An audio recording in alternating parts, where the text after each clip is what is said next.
Swayam Prabha. Digital India. Educated India.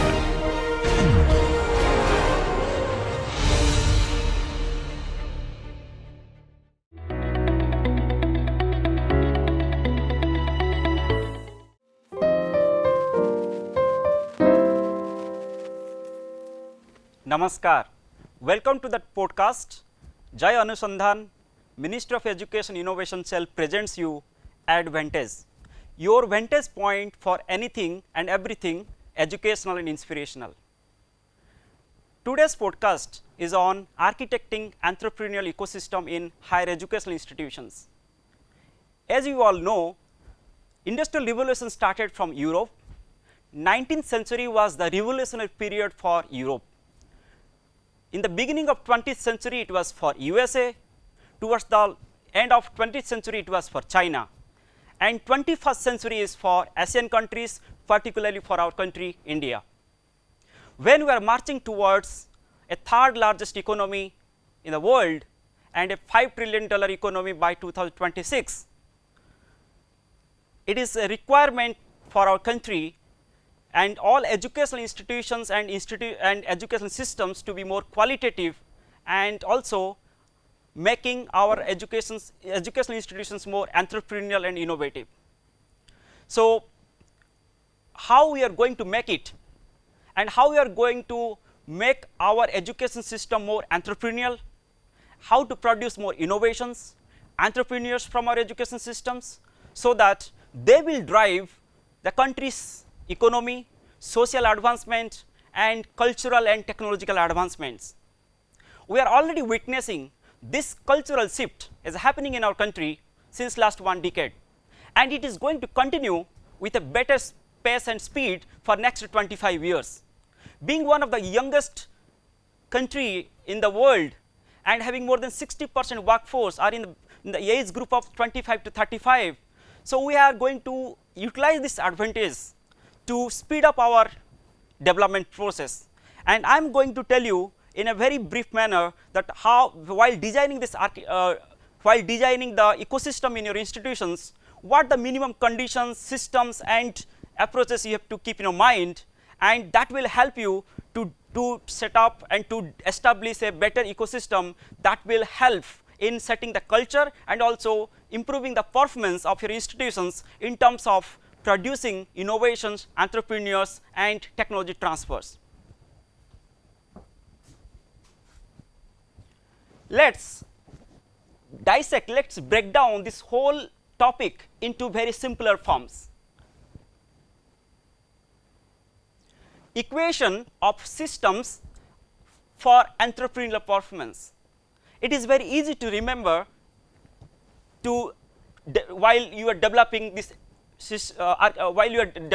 whole system. So, this equation says conditions, relationships and interaction between the stakeholders, that is the starting point, which will create a base where the systems will set up the framework, which includes the systematic approach and management of the structures available in your institutions, while the ultimate objective is to have a culture that will promote innovation and entrepreneurship, and it will also result performance and achievements. If you will further dig down into the each and every component, the conditions actually require is the resource base, the resource status available in your institute. Is your institute is running or your institute is in a resource rich or resource abundant or in a resource constraint or resource scarcity, that will set the strategy, that will help in developing the strategy in a better way.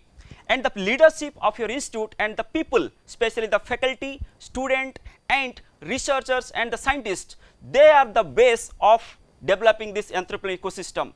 Then once you have the resource base or the resource status, then leadership, people and the strategy of collaboration, co-creation, partnership, that will help you in designing a better system in terms of policy creation, especially IP policy, incubation policy, startup policy, innovation policy kind of things, and you have to institutionalize all these policies in such way that you will able to leverage the sources, funding structures and connections with other stakeholders, ecosystem enablers in a great way.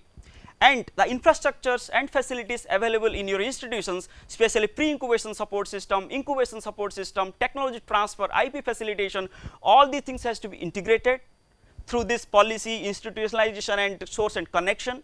And further, you have to set certain measurements to check the progress and the standardization of all these operational things, so that you will produce more qualities. Finally, we have to move to our culture development, the performance development, the achievements in terms of entrepreneurial motivation, like our faculty, student members, even the leaders team has to inculcate an entrepreneurial attitude, skill and also mindset, and they are motivated enough to pursue this innovation entrepreneurship as a core strategy of the institutional moving forward. Then the identity and the role models creation in institutions, especially faculty and the students, they have to project themselves as an entrepreneur, or they have to behave like an entrepreneur. Then engagement in various activities, then that will leads to knowledge exploration, knowledge exploitation, and ultimately achieving this output in terms of spin-offs, technology transfers, IP licensing. These are the ultimate objective and the building blocks of while architecting entrepreneurial ecosystem in an educational institutions. Now it's time for taking few questions from our audience, and already we have many institutions that have joined this podcast, and I will invite one by one institutions to ask their questions, and for next 15 to 20 minutes we will take 5 to 6 questions. So floor is now open for the question and answer. I will take the first question from the audience.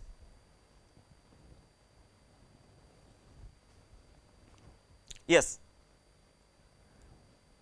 Dr. Supriya Pathak, President of IIC Oriental University, Indore. Please ask your question. Yeah. Thank you very much, sir, for inviting in this podcast. Sir, it's my great pleasure to see your thoughts about the entrepreneurial ecosystem. So my question is, how does an entrepreneurial ecosystem can benefit an innovator to achieve the market product fit? Okay, so you have mentioned one very important terminology called market product fit. So market product fit is the actually second stage of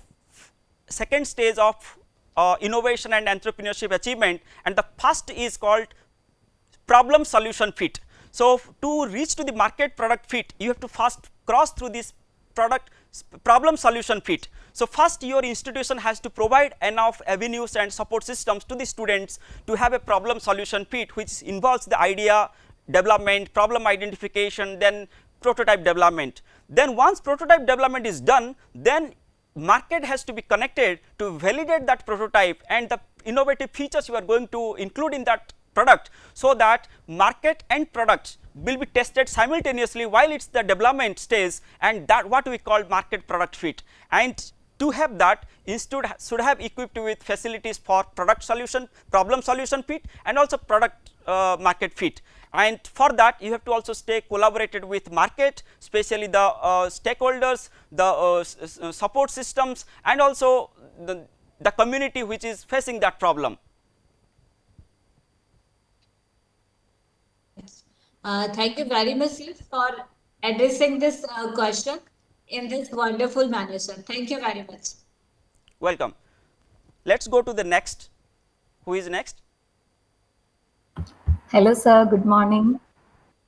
I'm Dr. Jensi, IIC President, St. Teresa's College, Ernakulam, Kerala. Welcome, please. So my question is like, when we often converse with the startup founders and entrepreneurs, they often share the idea that in the initial days of their entrepreneurial journey, it was quite difficult for them to do with the finance part. So our curriculum nowadays, like the present curriculum, is not giving much importance to the financial education. So in this regard, what we can do? Yes. How we can improve the curriculum, or some measures that can be taken in this regard? Yes, as you mentioned, finance is very very important component of any entrepreneurial venture or any innovation journey. But we have to understand it that if it is important, we have to understand it fully, and either we have to understand it or we have to outsource it. So there are only two strategies. But even though you outsource, you have to understand the actually its both positive and negative aspect and with the implications. If you will completely outsource without understanding, then there is a high chance that you will later face lots of problem. So being an entrepreneur or an innovator, I will say that financial part you have to understand, and educational institutions can offer 1, 2 or 3 credit courses on financial management, especially addressing the entrepreneurs or innovators rather than giving the generic finance, because if you will give the classes on generic finance, maybe that is not suitable for this innovators entrepreneurs, they will lose the interest. So we have to design 1 or 2 or 3 credit courses on financing entrepreneurs or financial for entrepreneurs or innovators, which is specific to the requirement, the what is the minimum understanding these people or these individuals required, and every institute has the capacity to do that, and they can take the help of other experts outside, and they can float this kind of elective courses also. This is already, this freedom is already with the institutions to do it. Yeah, thank you. And who is the next?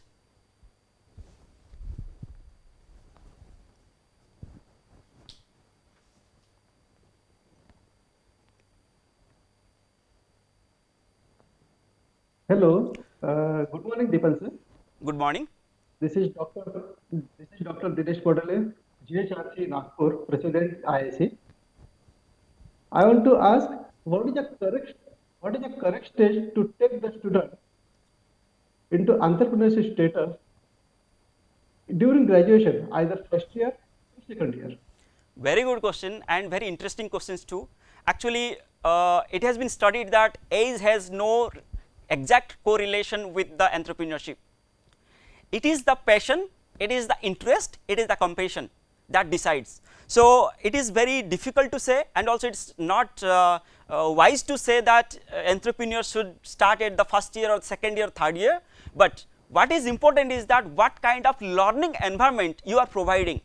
So when you make sure that you provide right understanding, right opportunity, you provide the learning environment to the students, and when they will start participating in these programs, then gradually they will understand, and they will the kind of understanding, the kind of learning they will acquire, and quickly they will acquire it, then they will start working on their ideas, innovations. So you have to make sure that be it a first year or second year, third year, everybody should go through the awareness, dissemination workshops, ideation workshops, design thinking workshops, intellectual property and innovation management workshops. So provide them best learning environment and courses, and leave them to take their discourse of starting the innovation, when and how, but definitely provide necessary hand-holding supports. Thank you. Sir. I want to ask another question. It's our experience. The group dynamism become challenges and kills many startup ideas in the first year itself. How to train the student in this during this process? Group dynamism is directly related to the team development process. So like startup has its own process, team development process also go through its natural process of starting with one person thought into sharing with many people, then identifying the right people or interested one to come discuss and brainstorm, and then maybe few of them will get exit, new person will enter. So that this validation of team is also go side by side. So starting from one person to a group, then interest creation, then validation, then staying together during the very very difficult and very very uncertain stage of initial stage of ideation and further market validation is very very important. Only those will stay in that team, they will be founding team member of the startups. So this process we have to facilitate that this team development, team formation, how to work in a team, how to take decisions, how to manage the dynamisms within the team. That part also we have to facilitate as an educational institutions, and by doing so we will reduce lot of this dynamisms, especially negative externalities or negative equations happening in the group activities. Okay, we will go to the next caller. Who is the next?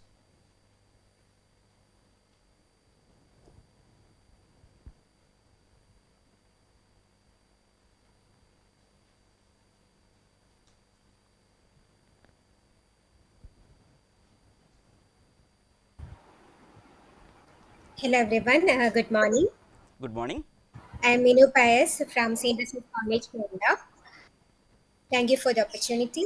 I would like to ask you to explain the prospect of IPR generation in arts disciplines like economics, history, and sociology, etc. And also, I'd like to have a clarification on whether we can submit only the patent applications under the Kabila scheme, and whether we can also apply the proposed ideas also in the Kabila. Okay, so you have touched the area called IPR, intellectual property right, and when we say IPR, it's not only specific to the patents. Also, there are other types of IPR like trademark, copyright, design patents. All kind of things are there, and all these components are very relevant and important for innovators and startups. So, when idea comes up with certain IP part. That part we have to identify, and how this identification ability, patentable component identification ability, comes with your IP literacy. If the literacy, if your understanding on intellectual property is not in depth, then might be there is high chance that you will miss that component of IP component that is in your idea. Because when you think about idea, during that time itself IP components come with inbuilt one, and that's why how to manage IP, how to identify IP, and also giving or making the students aware about the benefits of IP is very important. That's why we Ministry of Education already started design IPR course modules, and also you will find so many online MOOC courses on IPR that student can go through, and if required, even institute can design customized IPR programs for the students, and every student should go through this IP courses, irrespective they produce patentable innovation or non-patentable innovation, that doesn't matter. But if they know the process, that will help them to design a better innovations, and also how to protect these innovations from others. That things also they will learn from these courses. And that's why while designing this ecosystem, keep enough importance to IPR and IP management, especially at the early stage of innovation and startup development. Thank you, sir. Can you also comment on the Kabila scheme? We can only apply the submit the applications submitted in patent, or whether we can yes being proposed by the students. You are mentioning you have mentioned Kapila program, or which program you are asking? Kapila program. So for program specific query, definitely you can write to us, because there is a special help desk is there for Kapila program, and Kapila invite IP applications filed by the institutions in a phased manner, and if any specific related to Kapila related things, you can definitely write to us, and email is there. Thank you, sir. Thank you. So good morning. My question is, NISP talks about faculty involving in innovation and startups.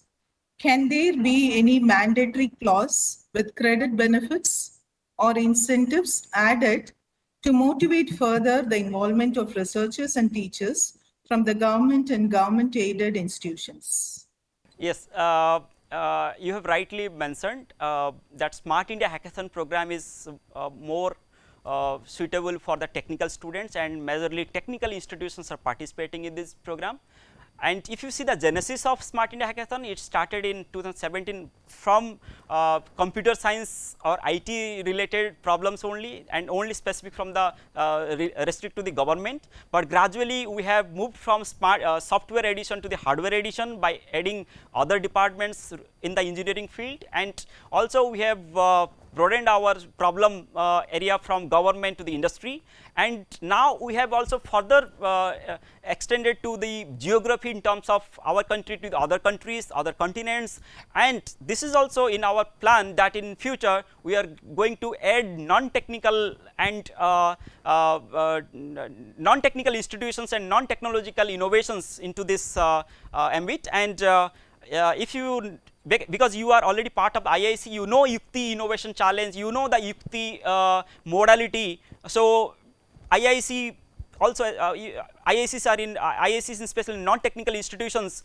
Through this Yukti Innovation Challenge, through this Yukti model, we are encouraging that they should plan campus hackathons, irrespective of the technical or non-technical in their, and they should prepare their students to work on problem statements and develop the solutions, and then getting the opportunity to participate at the national level. So you can take Yukti Innovation Challenge is kind of a hackathon for non-technical students also. So you can take in that sense, but in future maybe Smart India Hackathon will include non-technical components. So generally we can find Smart India Hackathon mainly focusing on technological innovations and mostly in software and hardware. And what are the areas of focus you think could further motivate non-technical students, like students of life sciences, food tech, process innovations, and media tech? How to add them, and all the innovation contest, can these sectors can also be part of it? National Innovation and Startup Policy, the guiding framework for higher education institutions, already given a very clear-cut clauses on faculty entrepreneurship, benefits, incentives that can be offered and extended to the institutions, the faculty members. But we are not making it mandatory, because making it mandatory we are going to destroy the, or maybe there will be some kind of a some negative or destruction to the system. So it is always kind of a, rather than mandatory, it is always kind of a self-interest from the faculty, or the institute has to take that initiative. So to implement this NISP, institute has to first design a customized institute-specific innovation and startup policy, incubation policy, IPR policy or IP policy, and that has to be approved by the institute. Then it has to be communicated to the faculty members. Then faculty member can take the benefit.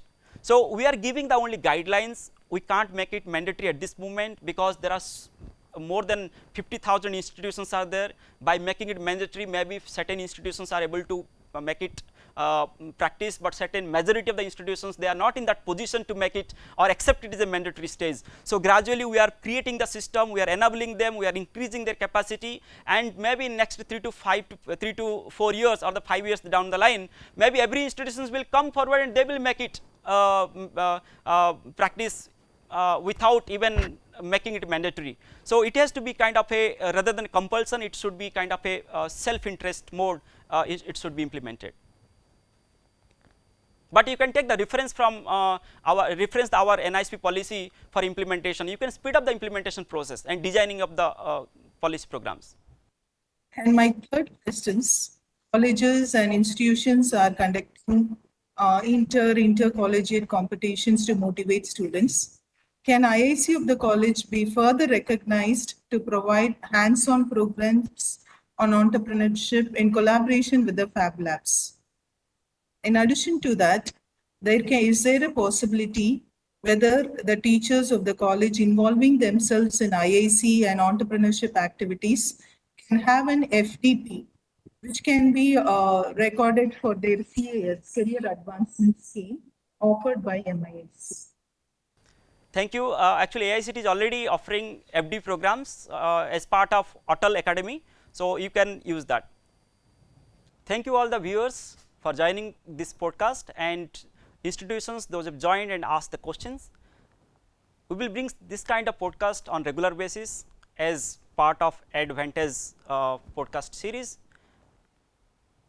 I will take your permission to wind up this show. Thank you all.